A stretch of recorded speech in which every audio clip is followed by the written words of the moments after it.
মেদিনীপুর থেকে হাওড়াগামী ট্রেনে ওঠার চেষ্টা করছিলেন এক বৃদ্ধা। শুক্রবার বিকেল 4:10 নাগাদ সেই লোকাল ট্রেন তখন চালু করে দিয়েছিল।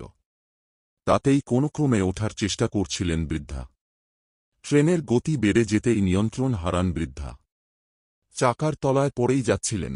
সাক্ষাৎ ঈশ্বরের দূত এর মতো ছুটে এলেন দূরে কর্তব্যরত রেলওয়ে লেডি কনস্টেবল। কোল পাঁজা করে দীর্ঘ ছুটে বৃদ্ধাকে মৃত্যুর মুখ থেকে ছিনিয়ে আনলেন তিনি। প্রাণে বাঁচলেন মহিলা। পুরো ঘটনার মুহূর্ত ধরা পড়েছে সিসিটিভিতে। চাঞ্চল্যকর এই ঘটনাটি ঘটেছে মেদিনীপুর স্টেশনে শুক্রবার বিকেলে। বিকেল 4:10 এ Medinipur Howrah down local train করে কোথাও যাওয়ার চেষ্টা করছিলেন ওই বৃদ্ধা। ট্রেন তখন চালু করে দিয়েছিল 1 নম্বর প্ল্যাটফর্ম থেকে। ওই বৃদ্ধা প্রাণপণে ওই ট্রেনে ওঠার চেষ্টা করছিলেন। তিনি যতই চেষ্টা করছিলেন ট্রেনের গতিও ততটাই বাড়ছিল। কিন্তু তিনি কোনোভাবে ট্রেনের বগির হাতল ধরে ফেলেছিলেন। শেষে ছুটতে না পেরে হাতল ধরা অবস্থাতেই ভারসাম্য হারিয়ে ফেলেছিলেন বৃদ্ধা। এবার হয়তো চলন্ত ট্রেনের ফাঁকেই পড়ে যেতেন। তাহলেই নির্ঘাত মৃত্যু ছিল। দূর থেকে বিষয়টা বুঝতে পেরে গিয়েছিলেন প্রত্যক্ষদর্শী এক লেডি কনস্টেবল এস বিশ্বাস। প্রচণ্ড গতিতে ছুটতে ছুটতে এসে একেবারে কোল পাঁজা করে ধরে নেন বৃদ্ধাকে।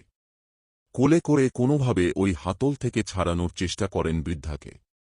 ওই অবস্থাতেই লেডি কনস্টেবল বৃদ্ধাকে ধরে ছুটতে থাকেন। অনেক পরে বৃদ্ধাকে ট্রেন থেকে ছাড়িয়ে নিতে সক্ষম হন। অল্পের জন্য প্রাণে বেঁচে যান ওই বৃদ্ধা। দ্রুত বাকিরাও ছুটে এসে উদ্ধারের চেষ্টা করেন ততক্ষণে। ঘটনায় প্রত্যক্ষদর্শী স্টেশনের অন্যান্যরা ও রেলওয়ে কর্মী আধিকারিক সকলেই সাক্ষাৎ ঈশ্বরের দূত বলেই মনে করছেন ওই লেডি কনস্টেবলকে। তার তৎপরতাতেই প্রাণ পেলেন ওই বৃদ্ধা। লেডি কনস্টেবল এস বিশ্বাসকে এর জন্য অনেকটাই ধন্যবাদ জানিয়েছেন স্টেশনে উপস্থিত অন্যান্য যাত্রীরা।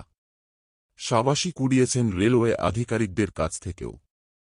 এই ধরনের প্রাণে বাঁচানোর ঘটনা মেদিনীপুর স্টেশনে এর আগেও বেশ কয়েকবার দেখা গিয়েছে রেলওয়ে পুলিশ কর্মীদের তৎপরতায়। সম্মানিত হয়েছেন রেলকর্তাদের কাছে। এবার সম্ভবত সেই তালিকায় স্থান পেলেন দুর্ধর্ষ সাহসী কনস্টেবল এস বিশ্বাস।